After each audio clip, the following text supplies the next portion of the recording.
how does it work for you?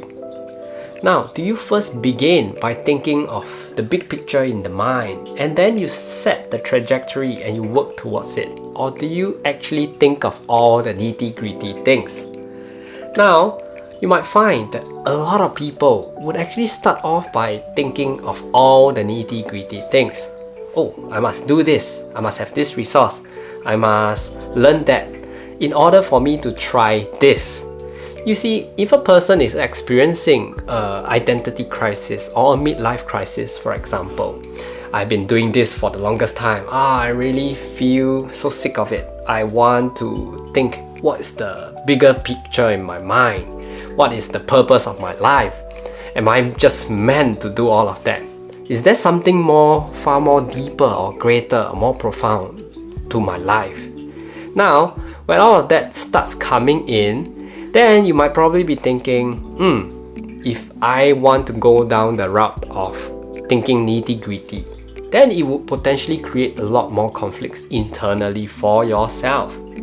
Now, whereas if you start to think, okay, I'm open to explore, and the big picture here is by the age of, let's say, 55 years old, I would retire.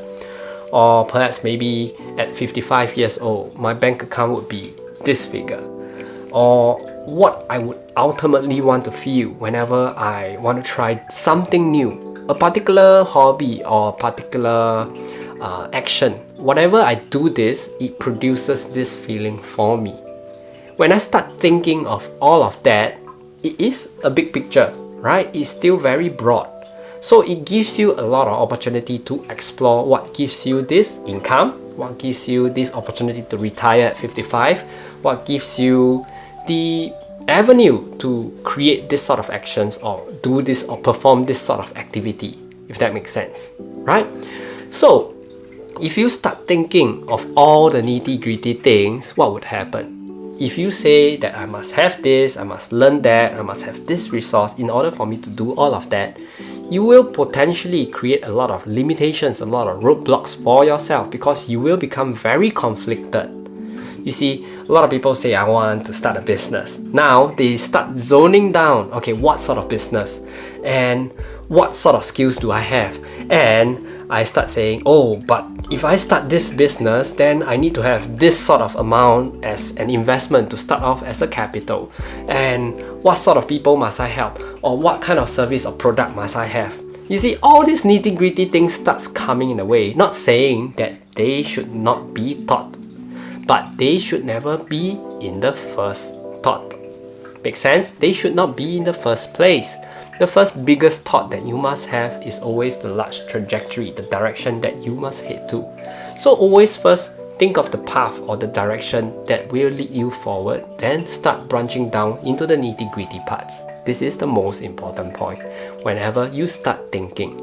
And this ultimately works very well if you can learn who this identity you are trying to embody. This identity that you are trying to shift yourself into, because like it or not, we are a person and this person holds so many different identities.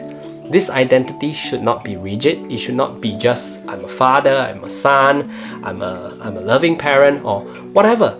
It can never just be I'm a student or I'm an engineer, I'm a doctor, I'm a lawyer. It is moldable. This identity is moldable. And as soon as you realize that this identity can be molded and shifted as much as you want, as flexible as you want, if you stay rigid, then it's never gonna change. But if you are flexible to mold this identity of yours, you are open up to all the immense possibilities of the world the universe can offer for you. Hope this video makes sense for you. Much love and blessings to you.